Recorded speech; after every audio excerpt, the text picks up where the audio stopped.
Welcome back, everybody. We've got an interesting one for you today. Absolutely. I was reading an article in today's newspaper. Every day we have an interesting one. Let's step back a second. All right, that being said, Okay. because Dr. Don is correct, we've got a really interesting one today. Yeah. Okay, so anyways, I was reading the newspaper this morning while eating my bowl of unsweetened Cheerios, and it said that roughly only half the population in America is behind or supportive of the swine flu vaccine. Now, we're not here to get involved in some pro or con issue with the vaccines. That's your personal decision that you need to make.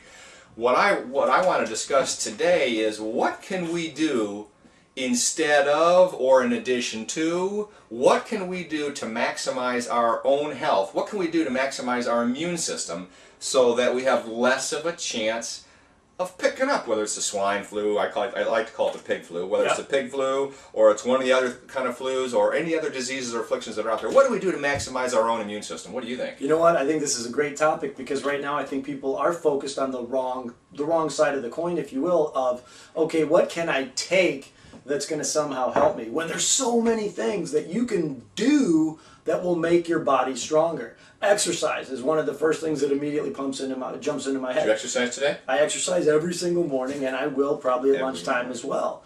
When you exercise, it's a little bit of stress on the body, and the body reacts to stress in a beneficial way. It will boost your immune system. You'll have more white blood cells produced. Shocks to the system will do the same thing.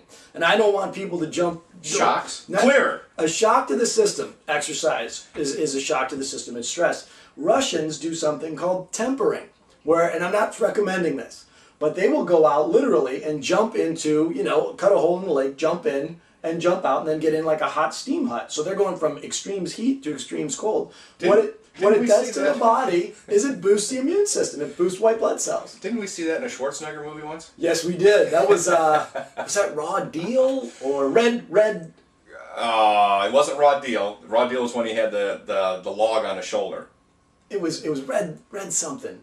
I want to say Red Dawn. Well, let's don't get off on that tangent. So my immediate ones are exercise and anything that causes a little bit of stress to your system in that regards. All right. What about foods? Can you eat stuff or take stuff that make you feel a little bit better that's natural? You certainly can. And everyone watching this, I'm sure, understands and already knows the answer to this. I mean, if you got a bag of Doritos versus a bag of nuts, which is healthier for you? Well, I'm here to tell you it's the whole foods, or the more natural. When foods are more in their natural form, they're so much more healthy for us. Yeah. And you have to feed the body, just like if you're putting in absolute junk. If you're putting contaminated gas in your car, it's not going to run right. Why would you put contaminated food in your body? Why not give ourselves the best possible? Most people treat their car far better than they do their own body, which is kind of ridiculous. Just like the topic we had a couple of days ago where we mentioned that people spend more time planning their vacation, their yearly vacation, than they do what they want to actually achieve in their life. More people put more care and more money into their automobile, which gets them from point A to B, than they do into their body, which gets them through their entire life.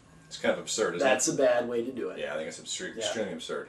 Well, so what's the bottom line? The bottom line is you're in the traditional cold and flu season. Do what's right so that you can help maximize your immune system. Start an exercise program. If you're not doing anything, start walking. Anything is better than nothing. This morning I actually did a yoga, and I got to tell you, I hate yoga. I hate the first minute. I hate the last minute, but I do it because, and I do it. He's out there doing the internal ohm. I'm not doing that. I fast forward through that part on the tape because I can't stand it. But I work out 6 days a week, and one of those workouts is yoga because, doggone it, it's healthy for you. Yeah, any activity is going to be better than no activity. That's correct. We're out of time. Dr. Chris Tomczak, Dr. Don Besessi for Health Source Chiropractic. It's healthsourcechiro.com. Get on the website. Follow us on Twitter. And follow us on Facebook as well. Have a great day. Thank you.